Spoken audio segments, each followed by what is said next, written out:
Muy buenas tardes a todos, todas y todos. ¿Cómo les va? Bienvenidos a una nueva función de este ciclo de cine independiente y de autor que hacemos junto a la Biblioteca Nacional, en este caso online, desde hace un año que lo estamos haciendo de esta manera, pero ya van 16 que lo hacemos de manera ininterrumpida, como les decía, junto con la Biblioteca Nacional, así que es un gusto enorme para nosotros encontrarnos cada martes, ya día obligatorio para ver buen cine argentino y encontrarnos también con los realizadores. Además, hoy estoy muy contenta porque no estoy sola, ¿sí? Y casi que estoy reviviendo una de las, esa adrenalina que sentíamos cuando íbamos subiendo al escenario en estos mismos momentos. Martes, 7 de la tarde, estábamos en, vamos, vamos, vamos, decíamos, porque está del otro lado de la pantalla virtual, en este caso nada más, ni nada menos que mi compañero, señor, señorito, o como le podamos decir, o como quiera llamarse, Cristian Baral. Hola, Cris, ¿cómo estás? Señorito me parece fantástico, así que me autoproclamo señorito de la nave. Buenas tardes a todos, es hermoso volver a sumarme a este proyecto increíble,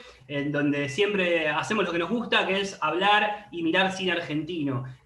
No solo como un espacio donde propone cosas nuevas o recientes, saber que por dónde late el pulso del cine local, sino además también para reflexionar y por supuesto para compartirlo con todos ustedes, principalmente hoy vía digital o siempre o hace un tiempo, ya como bien Dani mencionaba, mediante Zoom, así que ahora hay menos excusas que antes, nos conectamos y nos reencontramos.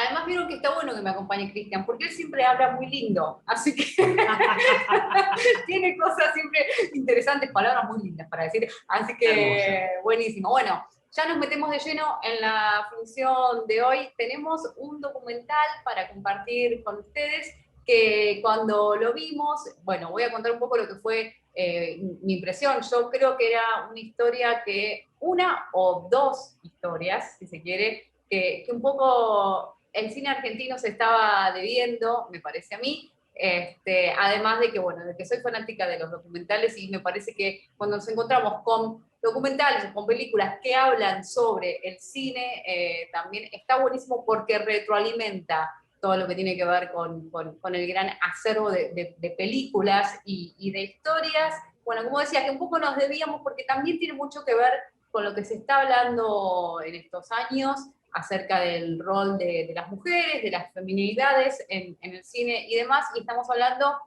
entonces ahora sí ya lo presento como corresponde, del documental Un sueño hermoso, dedicado a Alejandra Podestá, actriz de una de las películas más que importantes, digamos, de María Luisa Bember, y ahí ya les estoy dando una pauta de por qué yo también hablaba de estas cuestiones del rol de la mujer en el cine. María Luisa Bamber, yo creo que una de las pioneras, si se quiere, en nuestro país, de lo que tiene que ver con el rol de la mujer en el cine, de cómo se contaba, cómo se cuenta también el lugar de las mujeres, y bueno, y de romper un poco todas esas estructuras, así que bueno, un poco con toda esa información vengo y me generó cuando vi el documental Un sueño hermoso, dirigido, ahí vamos, por Tomás de Leone, que también está del otro lado de la pantalla virtual, así que empiezo por saludarlo y bueno, Tomás, agradecerte mucho por compartir también tu película En la nave de los sueños. ¿Cómo estás?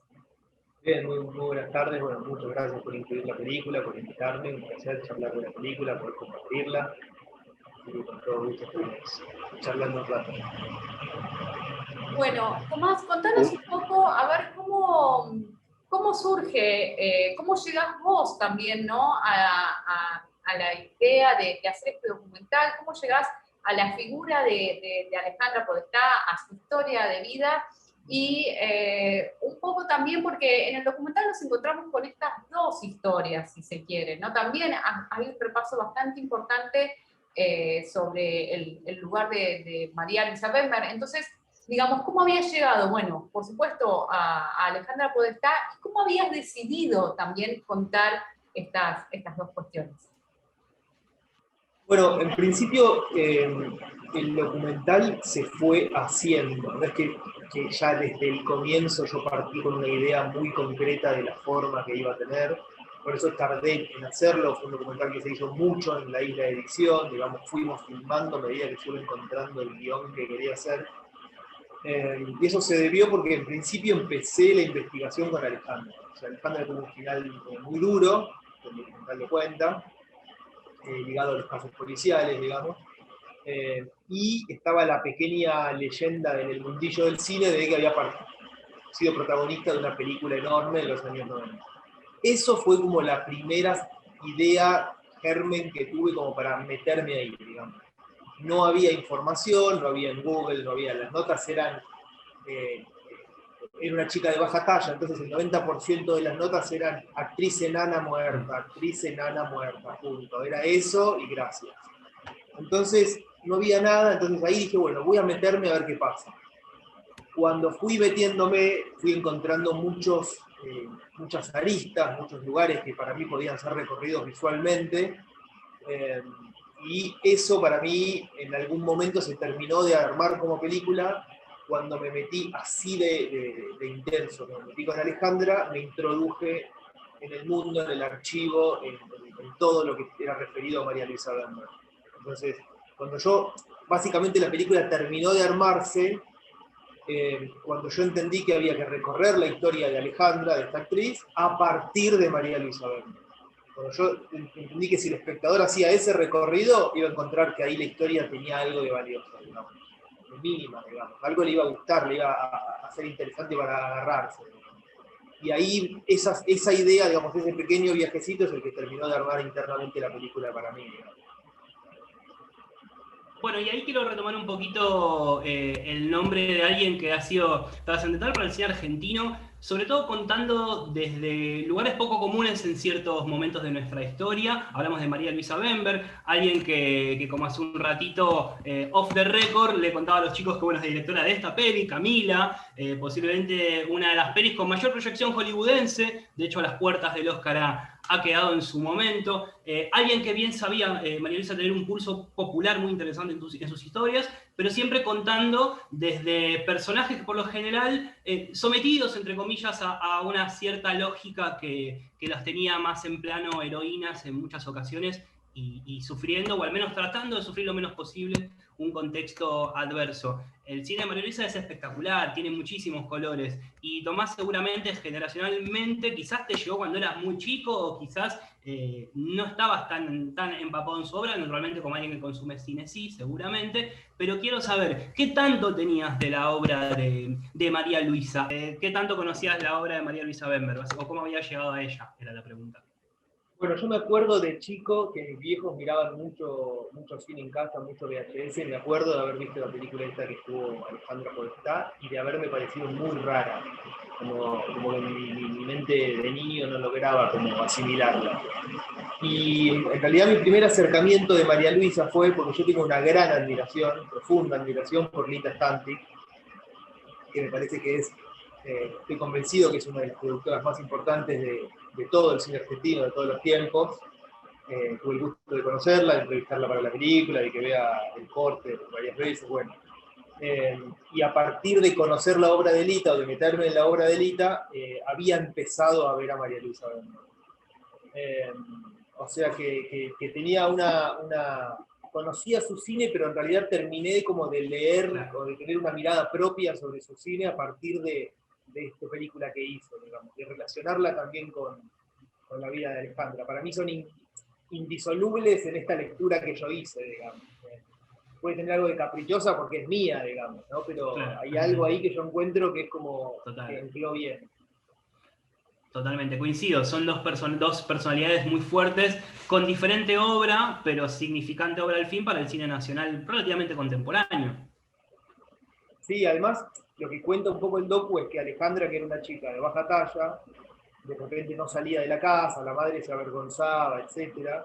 Y María Luisa tiene un gesto para mí que es de tremenda lucidez, de tremenda más allá del discurso, era como una puesta en acto muy grande que era, después de haber casi ganado el Oscar con Camila, como vos mencionaste, después de haber tenido éxitos de taquilla enormes, como también con Camila, pero le iba muy bien en todas sus películas, y de tener todo por perder de alguna manera, digamos, ella elige hacer esta película, que fue la última, con una chica de baja talla, que tiene una relación romántica con Marcello Mastroianni.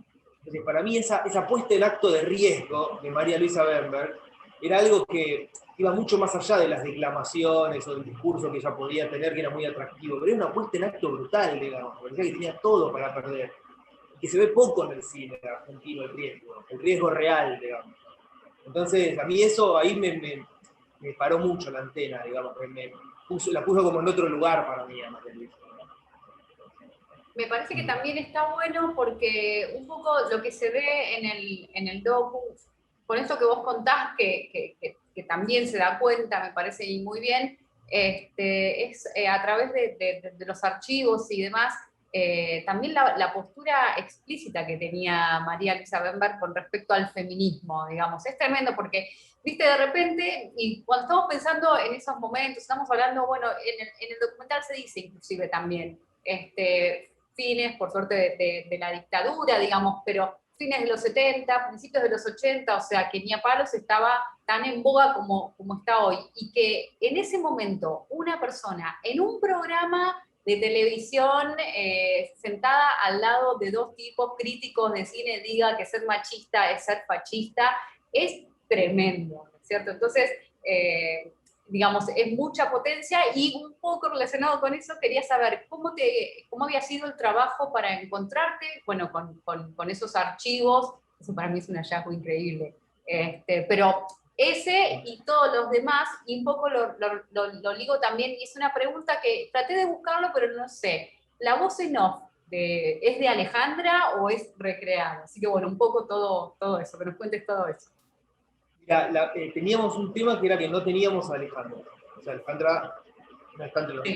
Entonces, y María Luisa tampoco. Entonces, sabía que la película también pendía de un hilo si no encontrábamos materiales que realmente pusiesen en carne o en presencia eso. Hubo mucha gente muy generosa con el proyecto, por ejemplo Graciela Galán, que fue la vestuarista de muchas películas de María Luisa, ahí están todos los bocetos que ella hacía a mano, fotografías del rodaje completamente inéditas que digitalizamos nosotros, que no se han visto nunca antes, digamos, porque las sacó del arcón de los recuerdos, digamos, de su material privado. Y en esos materiales ocurrió un hecho para mí milagroso casi, que es ese material de archivo que vos haces mención, que está con Rómulo Berruti, en el programa, están conversando después de haber pasado una película en el programa de familia que habían pasado, y ella, porque aparte con mucha altura, aclara que la idea del machismo está ligada al fascismo. Y ella dice que muy pronto eso se va a terminar, que ella tal vez no lo vea, pero que eso se va a terminar. Ese material de archivo también se fue haciendo muy de a poquito la peli. Ese material de archivo internamente también me llenó de convicciones de que la película la tenía que hacer y tenía que terminarla. O sea, de a poquito fui como armando todo eso. No es que hubo una entrevista o alguien que dije, no, con esto ya hago la peli. Claro, esos materiales iban como ganando terreno. Ese material ocurrió un hecho milagroso que es que le dan unos materiales a un archivista, un conocido, unos VHS de un familiar. Y había ocurrido que esta persona había dejado grabando la película y al final, como quedaban 20 minutos de cassettes, grabó la entrevista con María Luisa Bemberg. Wow. Ese material no existe, no está en ningún lugar, no lo tiene la producción del programa de Rómulo, digamos. De Y se función encontró privada. así. Y se encontró así, entonces eso fue la primera vez que se ve en una película es en esta, digamos. Entonces eso fue para mí, yo me sentía volviendo de la boca cuando fui a buscar el material de archivo como en una especie de éxtasis, porque no podía creer, yo no sé si a mucha gente más le importaba ese material de archivo, pero para mí era como, estaba volviendo como con un subidón de energía tremendo, digamos, y básicamente es lo que ese material de archivo se come toda esa parte de María Luisa, la pone en un lugar, viste, muy, muy fuerte, muy fuerte. Claramente también el país me parece que se debe, sabemos que hay como una especie de falencia en todo lo que tiene que ver con la preservación del registro fílmico, de las películas y bueno, de todo este archivo. Creo que este año se cumplen no sé cuántos años de la televisión argentina, no sé cuántos porque no me acuerdo, pero en este momento, digamos, y me parece que cuando pensamos en eso, que es increíble encontrarte de nuevo, lo repito, a una mujer cineasta haciendo ese tipo de, o sea, diciendo eso con esa altura y demás, y entonces que quede supeditado a, bueno, que alguien, porque era coleccionista y demás, lo tiene, también, bueno, habla de la necesidad que tenemos desde el Estado de tener políticas que preserven ese material. Pero me estoy yendo. Total. Y agrego un paréntesis en eso, 60 años se cumplen en este 2021 del nacimiento de la televisión argentina, ni más ni menos. Exactamente. Mucho material que quedó perdido. Por eso son para celebrar este tipo de trabajos como el de Tomás, en donde, ojo, Carlos Morelli y Rómulo Berruti, de función privada, eran quienes marcaban cierta afinidad hacia el cine, hacia un tipo de cine, digo, mucho del cine, desde Fellini, bueno, hablamos de Mastroianni, de Fellini hasta el Almodóvar más hilarante. Todos los conocimos gracias a ellos dos, y miren qué interesantes los espacios culturales en los programas en la televisión abierta al menos, en donde se podían debatir de pronto estas cosas, quizás en un horario poco central, es cierto, pero bueno, bien vale el laburo de Tomás, decía, para rescatar este tipo de archivos, para que dimensionemos la importancia de la cultura en diferentes sectores, dicho sea de paso. Así es, así es. Tomás, te quería preguntar, yo ahora, porque pensaba, yo esta película la vi el año pasado, estuvo en el Festival de Mar del Plata, en el 2019, pero la vi cuando se estrenó de manera online en Cinear Play, y bueno, quería saber un poco cómo había sido eso, cómo habías pensado el momento del estreno, y bueno, si yo no me equivoco, fue una de las primeras, porque el año pasado empecé a hacer una listita de las pelis que iba viendo a partir de que en Cinear implementaron los estrenos online, y fue una de las primeras, me parece, que se estrenó cuando tuvimos que empezar con la cuarentena y el aislamiento. Entonces, bueno, eso, contanos un poco cómo lo habías pensado vos y bueno, cómo fue estrenar de esa manera. Bueno, mirá, nosotros cuando empezó la cuarentena, nosotros íbamos a estrenar en la fecha más o menos esa que se estrenó, finalmente no me acuerdo si fue fines de abril, por ahí.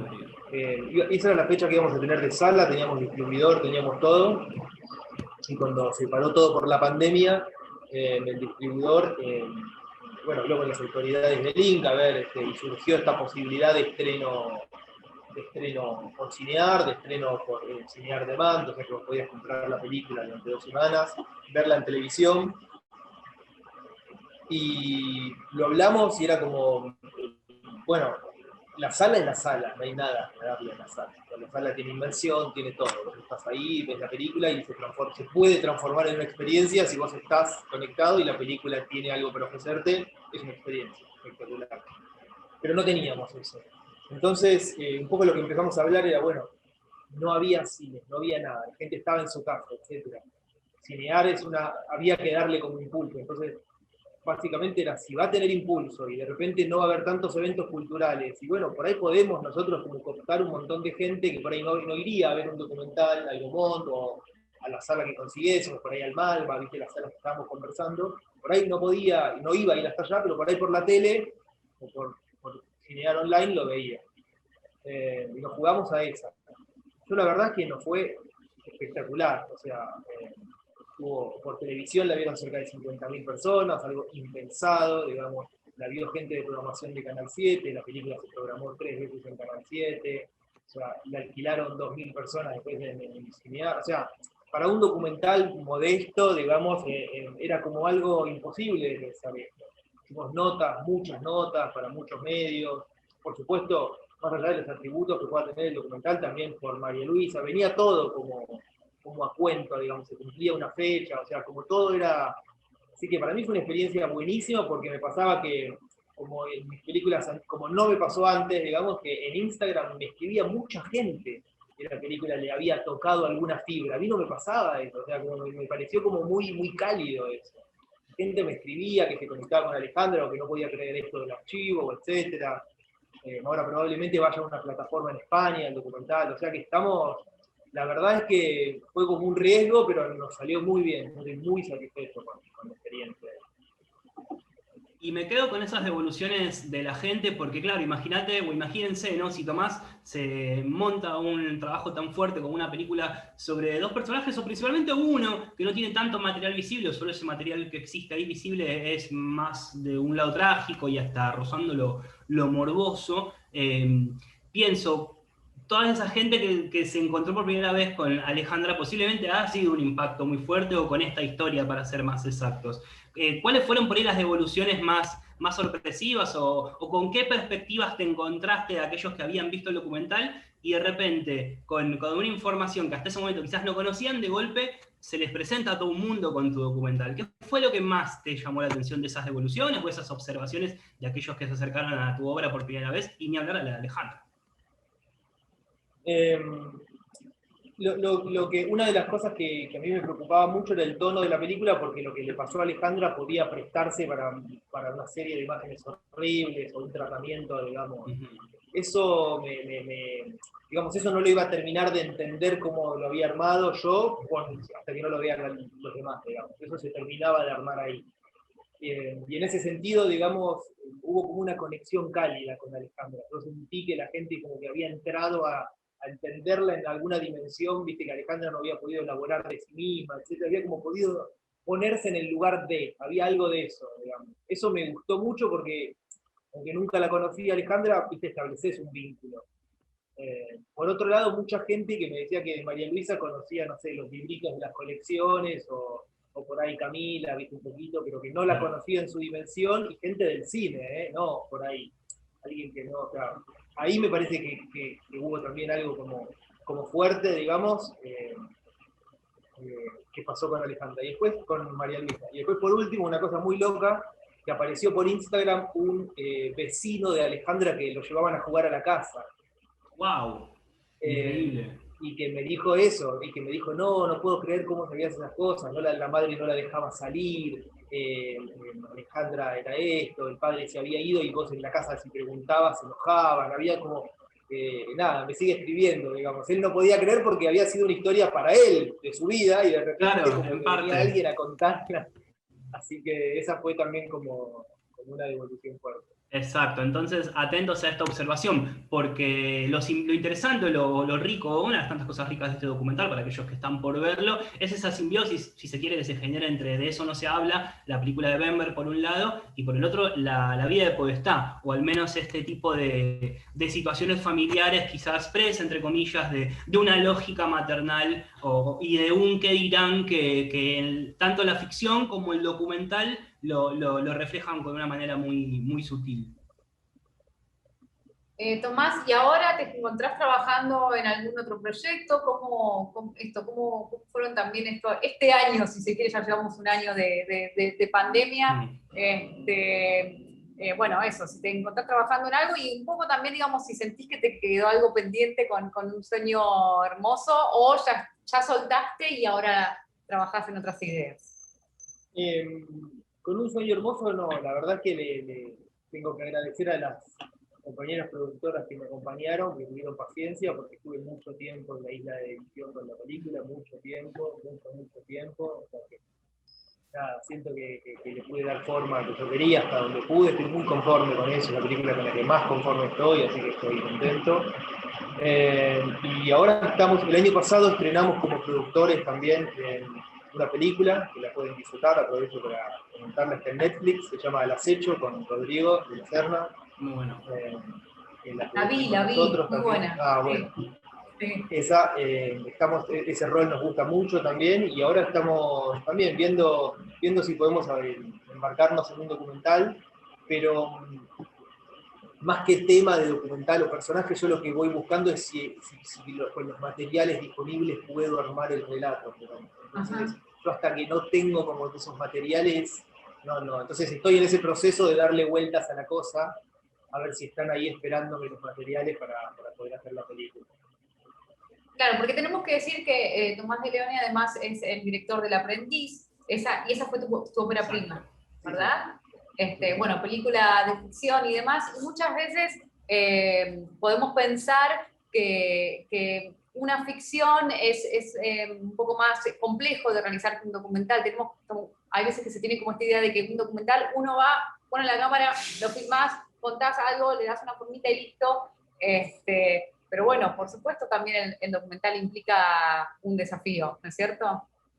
Sí, a mí en mi trabajo, digamos, propio, el documental me llevó mucho más trabajo y me significó, digamos, estás vos solito con los materiales en algún momento, digamos, y encontrarle el sentido a los materiales, con los materiales sin poder alterarlos, no es una ficción en que podés reescribir la escena, digamos, todo eso, articularlos de un modo honesto y que tengan atractivo, además, digamos, es lo más difícil para mí y al mismo tiempo es lo más lindo. Bueno. Exactamente, buenísimo. Bueno, estaremos atentos a, sea cual fueran las pantallas venideras, esperemos que nos encuentren nuevamente en un cine, y mucho más de los que somos, pero entendemos que la prudencia es lo que debe prevalecer, así que sea cual fuere la manera en la que esas pantallas emitan las nuevas producciones de Tomás, ahí estaremos y los invitamos a todos a que lo sigan. Así es, así que, bueno, si quieren, yo voy a dar pie para que vean sí, claro. la película. Como siempre les cuento, esta charla y la peli quedan disponibles por una semana, así que pueden hacer la ida y venida, porque muchas veces nosotros siempre hacemos las charlas antes de la película, pero también está bueno después, si bien no podemos tener un feedback, sí repensar algunas cosas que se comentan o en este caso el realizador nos cuenta para complementar entonces lo que podemos ver en la peli, así que aprovechen. De nuevo, Tomás, te agradezco mucho por sumarte. Y bueno, obviamente, tal como dijo Cris, vamos a estar atentos a cualquier otra cosa y para poder seguir compartiendo de alguna manera pantallas. Muchas gracias por invitarme. No, bueno, muchas gracias a vos, Cris, por favor, Tomás. También. Muchas gracias enormes por acompañarme y por decir palabras más lindas, ¿viste? Y hacer las preguntas inteligentes y todo eso. Qué hermoso, la paso muy bien, amo la nave, me encanta hablar con gente que realiza cosas increíbles y además también un poco volver a tener este contacto que hace un tiempo que no tenemos. Lo bueno es que acá no hay micrófonos que acoplen ni nada que se le parezca, acá está limpio formato Zoom digital, allá tiene el encanto de lo presencial, de vernos de cerca, pero hoy por hoy la prudencia creo que es lo que debe prevalecer, así que así estamos fenómenos. Así yo sigo así, ¿eh? Exactamente. Yo sigo así que digan en la Biblia que está todo bien por mi parte. Bueno, y a todos ustedes les digo, el link para ver la peli queda acá abajo. Sí, recuerden, durante una semana, la semana que viene, vamos a estar compartiendo con ustedes Juanas, de Sandra Godoy, un documental sobre la figura de Juana Rufo Abuela. También la verdad es que la programación se fue armando, si bien hacemos un poco de foco también, pero se fue armando y estamos trayendo historias de mujeres más que interesantes para destacar. Así que, bueno, que la pasen lindo, disfruten de la película y les mando un abrazo a los dos que tengo del otro lado de la pantalla y a todos ustedes y nos estamos viendo la semana que viene.